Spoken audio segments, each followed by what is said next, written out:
بنیادی بات ہے وہ یہ ہے، اور جو بالکل 18 امینڈمنٹ کے لیٹر کی بھی اگینسٹ ہے اور اسپرٹ کے بھی اگینسٹ ہے، کہ اس بل کے اندر 2030 تک سابقہ قبائلی اضلاع کو استثناء دیا گیا ہے کہ وہ اس بل کے ڈومین میں نہیں ہوں گے۔ اس کا مطلب یہ ہے کہ سابقہ قبائلی اضلاع 2030 تک مرکزی حکومت کے ساتھ رہیں گے۔ ظاہر مائنز اینڈ منرلز تو سابقہ قبائلی اضلاع کے اندر زیادہ ہے، اس کا بڑا پورشن تو سابقہ قبائلی اضلاع کے اندر ہے، تو ان کے ساتھ رہیں گے، وہ آپ کے پاس نہیں رہیں گے۔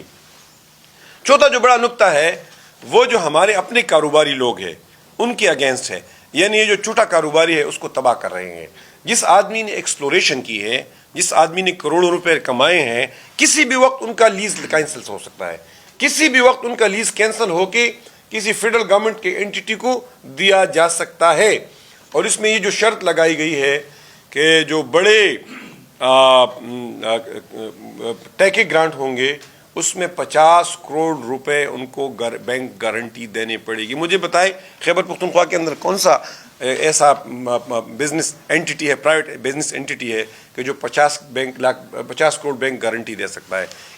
اور یہ 2 کروڑ 1 کروڑ بھی چھوٹے جو لائسنس ہولڈرز ہیں ان کے لیے ممکن نہیں ہے، لیکن 50 کروڑ تو بالکل ناممکن ہے کہ 50 کروڑ بینک گارنٹی دے گا بڑا۔ تو اس کا مطلب یہ ہے کہ امریکہ اور ہمارے جو قومی بڑے ادارے اس کے علاوہ کوئی بھی بڑا ٹیکہ نہیں لے سکے گا۔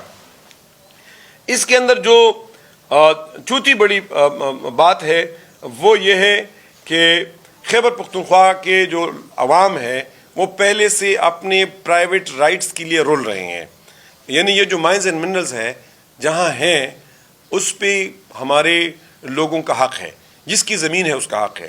لیکن اس نے لا کے اندر لکھا ہے، اور میں اس شق کو کوٹ کروں گا، کہ اگر کسی کو لائسنس گرانٹ ہوتا ہے مائنر منرلز کا یا بڑے اسٹریٹجک منرلز کا، تو وہ انٹیٹی، وہ گورنمنٹ آرگنائزیشن، وہ اس پرائیویٹ آدمی کے جائیداد کے اندر انٹر بھی ہو سکے گا اور اس کو آکوپائی بھی کر سکے گا۔ یعنی کہ میرا جائیداد ہے تو میرے جائیداد پہ قبضہ کیا جا سکے گا، میرے جائیداد پہ، میرے زمین پہ، میرے گھر پہ، میرے مسجد پہ ان کو قبضے کا بالکل پورا اختیار دیا گیا ہے۔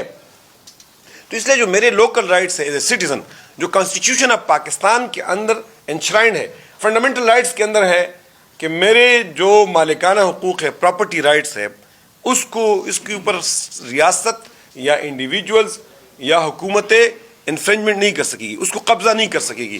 تو یہ لا ان انٹیٹیز کو اختیار دیتا ہے۔ آلریڈی دیکھیے، آلریڈی بہت سی سرکاری زمینیں، بہت سے ہمارے اسکول، کالجز ہمارے سیکیورٹی اداروں کے ساتھ ہے، اور ہم اس کا پوچھ بھی نہیں سکتے ہیں۔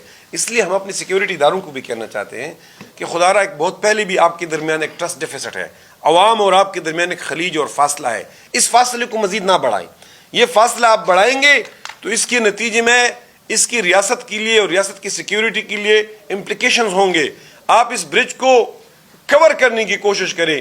اور میں آخری نقطہ یہ کہنا چاہتا ہوں، اس کے بعد کچھ چیزیں ریڈ آؤٹ کرتا ہوں۔ میں آخری نقطہ یہ کہنا چاہتا ہوں کہ یہ بل خیبر پختونخوا اور بلوچستان کے اندر کیوں پاس ہو رہا ہے؟ یہ سندھ اور پنجاب کے اندر کیوں پاس نہیں ہو رہا ہے؟ اور کیا آپ کو پتہ نہیں ہے کہ لوگ یہاں کہتے ہیں کہ یہاں 2 قسم کے جھگڑے چل رہے ہیں، خیبر پختونخوا کے ریسورسز پہ قبضے کا جھگڑا چل رہا ہے، یا بیرونی گیم ہے، یا ایک پراکسی وار ہے؟ یہ آلریڈی آپ کے اوپر یہ الزام ہے، آپ اس الزام کو تقویت دیتے ہیں۔ ہم پاکستان سے محبت رکھتے ہیں، ہم اسلام سے محبت رکھتے ہیں، ہم پاکستان کی سالمیت چاہتے ہیں، ہم پاکستانی فیڈریشن کو پلتا پلتا اور اس کو گرو ہونا دیکھنا چاہتے ہیں، لیکن جس طریقے سے پاکستانی فیڈریشن کو آئین کے اللہ رغم چلایا جا رہا ہے، میرا خیال ہے یہ بہت زیادتی ہے۔ کچھ شقیں میں آپ کو پوائنٹ آؤٹ کرتا ہوں۔ یہ جو پارٹ 4 ہے رائٹس اینڈ آبلیگیشنز کے اوپر، اور اس کا ہے سیکشن 32 سب سیکشن 4۔ اس میں ایکٹ کے اندر لکھا ہے for the purpose of projects of national interest a temporary permit may also be granted to a relevant government department or public organization by the licensing authority in relation to minor minerals, the minor minerals licensing authority in accordance with this act۔ یعنی کہ جو public organization ہے یا government department ہے، اس پہ ہمارا اعتراض یہ ہے کہ پہلی ہی سے NLC اور FWO عام جو وینڈر ہے، عام کنٹریکٹر ہے، ان کے ساتھ انفیئرلی ٹریٹ کر رہا ہے. ان کو بغیر کسی کمپٹیشن کے، فیئر بیڈنگ کے سول ورکس کے اندر بھی بڑے بڑے ٹیکے الاٹ ہو رہے ہیں. اس پہ پہلے بھی ہمارا یہ اعتراض ہے کہ یہ پورا پروسیس فیئر کمپٹیشن کا ہونا چاہیے. اگر کوئی فیڈرل گورنمنٹ کی اینٹی، صوبائی گورنمنٹ کی اینٹی چاہتی ہے تو وہ ملک کی بین الاقوامی کمپنیز کے ساتھ کمپٹیشن میں آ جائے. یہ انفیئر ہے، ہم اس کو ریجیکٹ کرتے ہیں. اس کا دوسرا سیکشن 32 ایکٹ، دا ایکٹ کا سیکشن 32 جو ہے وہ منرل ٹائٹل ڈیوریشن کے حوالے سے ہے، اور اس میں یہ لکھتا ہے کہ where under the temporary permit category the act status that for such period as desired by executing agency or till completion of project. یعنی یہ جب ٹیمپریری ٹائٹل الاٹ ہوگا حکومتی ایجنسی کو تو یہ ان کی وش پہ ہوگا، یعنی as desired by the executing agency یا NLC or FWO or any other government entity، یا جو پروجیکٹ وہ کرنا چاہتے ہیں وہ، یعنی مطلب یہ کہ انڈیفینیٹلی ان کے ساتھ ہوگا. تو اس پہ ہمیں اعتراض ہے. ہم اس کو، اس شق کو چاہتے ہیں کہ اس شق کو ریوزٹ کیا جائے. ہم جو تیسری چیز کہنا چاہتے ہیں وہ ہے سیکشن 35 کی، جو میکسیمم لائسنس ایریا کے بارے میں کہتا ہے کہ یہ جو ٹیمپریری پرمٹ الاٹ ہوتا ہے shall be determined on case-to-case basis by the licensing authority in light of the relevant national interest consideration. اب نیشنل انٹرسٹ کنسیڈریشن کے نام پہ آپ کو ہزاروں ایکڑ زمین جو ہے الاٹ ہو سکتی ہے جس میں کوئی بھی عمل دخل نہیں کر سکے گا، بلکہ لوگوں کے مالکانہ رائٹس بھی اس میں ختم ہو جائیں گے.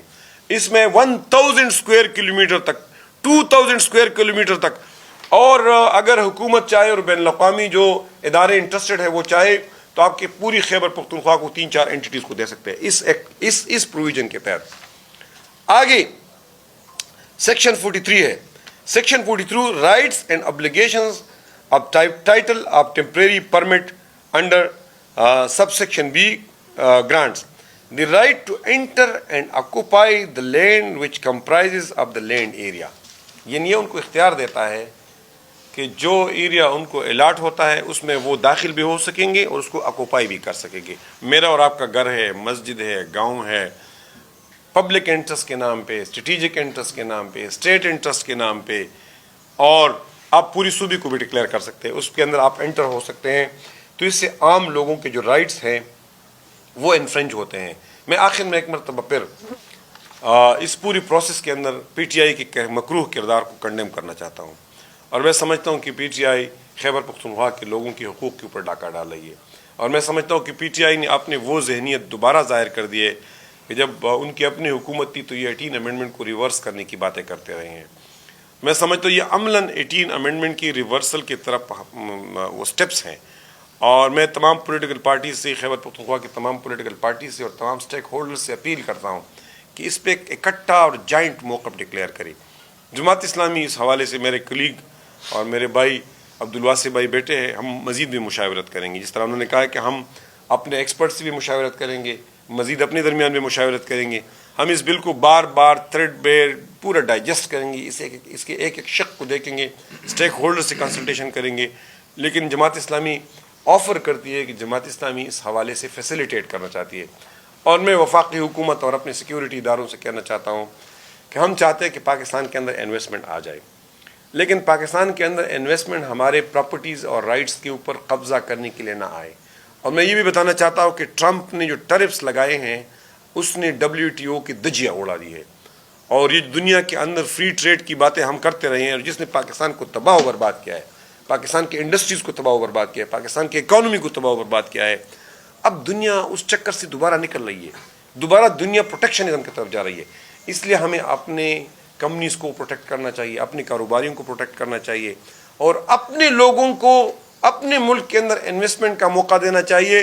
یہ جو فورن انویسٹمنٹ کی ہم باتیں کرتے ہیں، اس میں ہم نے IPPs کو بھی دیکھ لیا ہے کہ IPPs کے نتیجے میں کیا اس ملک کا حال ہوا ہے، اور ہم نے ریکوڈک کو بھی دیکھ لیا ہے کہ ریکوڈک کے اندر ہمیں کتنی تکلیفیں اٹھانی پڑی ہے اور کتنا ہم ذلیل ہوئے ہیں. اس لیے فورن انویسٹمنٹ کے بجائے ہم اپنے ملک کے لوگوں کے اوپر ٹرسٹ کریں، جو ایکسپرٹس ہیں، ان کے ساتھ بڑا پیسہ ہے، ان کے اوپر ٹرسٹ کریں، اور برینڈ پاکستان کو ہم پروموٹ کریں. شکریہ. زبردست. تو اچھا، یہ جو ابھی صاحب نے بھی کہا، آپ نے بھی کہا کہ ایک ایسا امپریشن ہے کہ جیسے یہ خیبر پختونخوا کی جو معدنیات ہے اس پہ فوج جو ہے نا قبضہ کرنا چاہتی ہے اور جو صوبائی حکومت ہے وہ اس کا الاکار بن رہی ہے. سوال یہ ہے کہ کیا واقعی ایسا ہی ہے؟ سوال میرا یہ ہے کہ ابھی آپ نے یہ بھی کہا کہ تمام سیاسی جماعتوں کو ہم ریکویسٹ کرتے ہیں کہ اس کے حوالے سے ایک جوائنٹ فورم ہونا چاہیے یا ایک جوائنٹ جو ہے نا موقف آنا چاہیے. تو آج جو ہے نا وہ احمد علی خان صاحب بھی اس پہ پریس کانفرنس کر رہے ہیں, اس پہ جو ہے نا جمعیت علماء اسلام کی طرف سے بھی ایک آج میرے خیال میں ان کی پریس کانفرنس ہے. تو اس حوالے سے بھی کوئی آپ جوائنٹ کوئی پلیٹ فارم بنانے کے لیے کوئی ہے مطلب ارادہ ہے اس طرح کی؟ دیکھیے ہمارے دونوں درمیان ایک کنسلٹیشن تو ہو گئی ہے. ظاہر ہمارا دو مزید ہماری یونٹس ہیں, اس میں ہزارہ ہے اور جنوبی ہے, اور ہماری جو میکینزم اور ارینجمنٹ ہماری پارٹی نے طے کیا وہ یہ ہے کہ ہماری چاری یونٹس کی کوارڈینیشن جو ہے وہ پروفیسر ابراہیم صاحب کرتے ہیں, جو ہم میں ایلڈر بھی ہے, سینئر بھی ہے, تجربہ کار بھی ہے, سیزنڈ بھی ہے, جماعت اسلامی کے مرکزی نائب امیر بھی ہے. تو ہم کنسلٹیشن کرنے کے بعد اس پہ بھی جا سکتے ہیں. ہم نے اپنے درمیان تو ایک مشورہ کیا تھا, لیکن ہم نے چونکہ اپنی کنسلٹیشن مکمل نہیں کی تو اس حوالے سے ہم آج کوئی اناؤنسمنٹ تو نہیں کر رہے ہیں. ہمارا یہ خیال ہے کہ ہمارا جو 20 اپریل کا غزہ مارچ ہے وہ چونکہ ہمارے لیے امپورٹنٹ ہے, تو ہم اس وقت پوری طرح اسی پہ فوکس ہے. ہم کنسلٹیشن کے بعد وہ بھی کر سکتے ہیں, لیکن ہم کسی دوسری پارٹی کے پلیٹ فارم کے اندر اس کے جو ارینجمنٹ ہے اس کے اندر بھی جا سکتے ہیں. بتائیے گا کہ ابھی صوبائی کابینہ سے کسی منظوری تو کیا اپوزیشن یہاں خیبر پختونخوا کی جتنی سے جماعتیں ہیں مل کے ایک راستہ کورس عدالت چیلنج کرنے کا بھی ہے, اس پر آپ کیا کہیں گے؟ دیکھیے کورٹس کے اندر وہ کوگنیزنس نہیں لیں گے لیگلی, اس لیے نہیں لیں گے کہ جب تک کوئی لا پاس نہیں ہوتا ہے تو کورٹ کوگنیزنس نہیں لیتی ہے, تو کورٹ تو اس کے بعد کوگنیزنس لے گا. ظاہر کورٹ ایک راستہ ہے, لیکن ہم اپیل کرنا چاہتے ہیں کہ ہم ان ٹوٹو اس بل کو ریجیکٹ نہیں کر رہے ہیں. ظاہر اس بل کے اندر ساری چیزیں غلط تو نہیں ہے نا, اس بل کے اندر کچھ چیزیں 18 کانسٹیٹیوشنل امینڈمنٹ کے خلاف ہے, اور کچھ چیزوں کے اندر ہم یہ چاہتے ہیں کہ اس کو ایڈ کیا جائے, لوگوں کی پرائیویٹ پراپرٹیز کو پروٹیکٹ کیا جائے, سٹیزنس کی رائٹس کو پروٹیکٹ کیا جائے. تو اس لیے اس پہ ہم اپنا بھی ایک چارٹر ڈیولپ کریں گے. میں عبداللہ صاحب اور ہم نے مشورہ کیا ہے کہ ہم اپنے کوئی ایکسپرٹس کا کمیٹی ترتیب دے کے اپنے طرف سے بھی کوئی پروپوزلز امینڈمنٹس پوری تیار کر کے حکومت کو بھی دیں گے اور اسمبلی کے اندر بھی لوگوں کو دیں گے. جی آپ کوئی بات کرنا چاہتے ہیں؟ یہ 18ویں ترمیم کے بعد یہ منرل جو ہے صوبائی سیکٹر بن گیا. اس طریقے سے ہوشیاری سے جو ہے انہوں نے کوشش کی ہے کہ اس 18ویں ترمیم جو ان کے لیے خطرہ تھا تو اس کو جو ہے انہوں نے بائی پاس کر کے خاص طریقے سے, اور وہاں جو ایک کونسل بنا ہے وہ SIFC وہ سب سے معتبر بن گیا, اور یہ ڈسپائٹ حالانکہ اس کی کوئی لیگل حیثیت نہیں ہے, اور صوبائی اسمبلی حکومت ہے یہ سب جو ہے وہ ان سے کمتر ہو گیا, آپ نہیں سمجھتے. اور دوسری بات یہ کہ بلوچستان میں تو یہ ہو گیا, وہاں پر بھی آپ لوگوں نے اس حوالے سے کچھ کیا ہے کہ دیکھیے بلوچستان کی جماعت اسلامی ہو تو وہ ان کا اپنا لوکل اپنے حالات کے مطابق ڈیسیجنس کرتے ہیں. ایک فیڈرل اینٹی ہے پاکستان, اور اس میں ہماری پارٹی کی طرف سے ہمیں صوبائی ایشوز کے اوپر اپنا ایک انڈیپینڈنٹ موقف اختیار کرنے کی اجازت ہے. جو نیشنل ایشوز ہے اس کے اوپر پارٹی مرکزی پارٹی ڈیسیجن کرتی ہے, تو ہر صوبے کا یونٹ اپنے لیول پہ ڈیسائیڈ کرتی ہے. ٹھیک ہے. دوسری بات جو آپ نے کی ہے وہ بالکل درست ہے کہ SIFC کی کوئی لیگل حیثیت نہیں ہے, یہ ان کانسٹیٹیوشنل فورم ہے, اس کو کانسٹیٹیوشنل پروٹیکشن کی ضرورت ہے, اس کو لیگل پروٹیکشن کی ضرورت ہے. وہ کسی لیگل فریم ورک کے اندر نہیں ہے, اس کا کوئی لیگل فریم ورک نہیں ہے. تو اس لیے میں سمجھتا ہوں کہ SIFC کی فورم سے ایسے ڈیسیجنز کہ جو کانسٹیٹیوشن کو وائلیٹ کرتے وہ مناسب نہیں. SIFC تو purely day to day business کے اوپر بات کرے.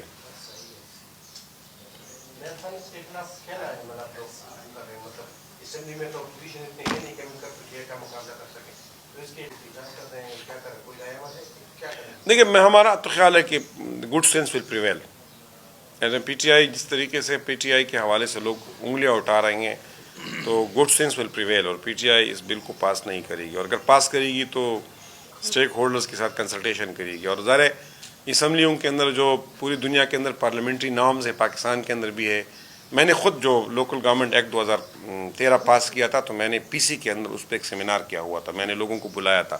تو اس قسم کے اسٹریٹجک لیجسلیشن کو لوگ کنسلٹیشن کے لیے اوپن کرتے ہیں, تو ہم تو صوبائی حکومت سے یہ ریکویسٹ کرتے ہیں کہ اس کو کنسلٹیشن کے لیے اوپن کرے اور تمام پولیٹیکل پارٹیز کو اور ایکسپرٹس کو موقع دیں. اگر کرتے تو میرا خیال میں اس پہ کورٹس پہ بھی جایا جا سکتا ہے اور اس پہ احتجاجی تحریک بھی چلائی جا سکتی ہے.